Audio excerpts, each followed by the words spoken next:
In the aftermath of that spending scandal that involved a trip to a bondage-themed nightclub, now a high-profile Republican consultant and a New Hampshire committee member have left the committee, and that's putting added strains on the GOP's main political machine and its chairman, Michael Steele, after a spending scandal that erupted last week. Politico.com writes today on what to watch in the coming days, including, quote, are there any more drips to drop, meaning are others headed to the exit door?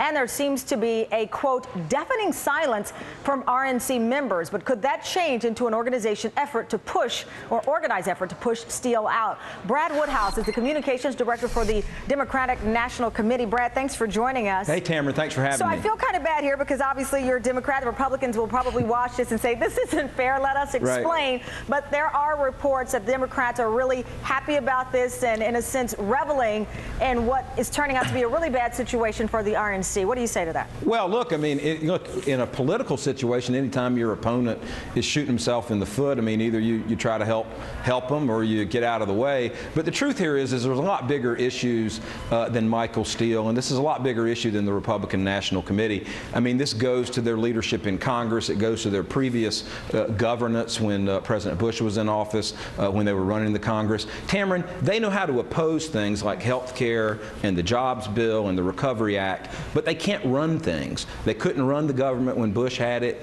They went from surplus to deficits. They can't run the Republican National Committee, but they want to be entrusted with the leadership of the government and the Congress. But they would argue, when you look at some of the numbers out there, they're poised perhaps for something big in the midterm elections. Even some of the best pollsters out there say this could actually be their year, despite the laundry list of things that you've named and despite this so-called scandal with spending.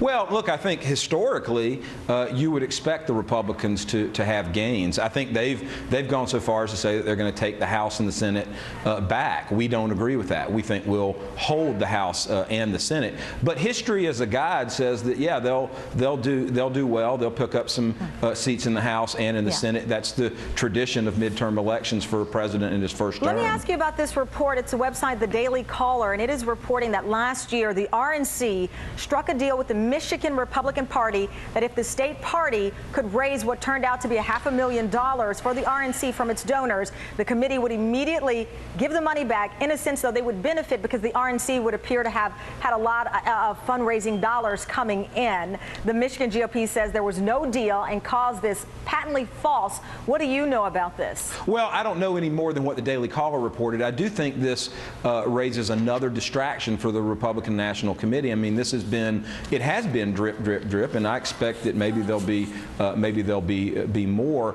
But this is just another distraction. It really shows that there's a dysfunctional leadership over there. I think it extends to the congressional leaders as well. Well, like so many others, we've invited Chairman Michael Steele to come on with me to talk about it, and we hope that he takes us up on the opportunity. Thank you very much, Brad. Greatly appreciate it. I hope he does too. I do Thank too. you, Tamara. All right.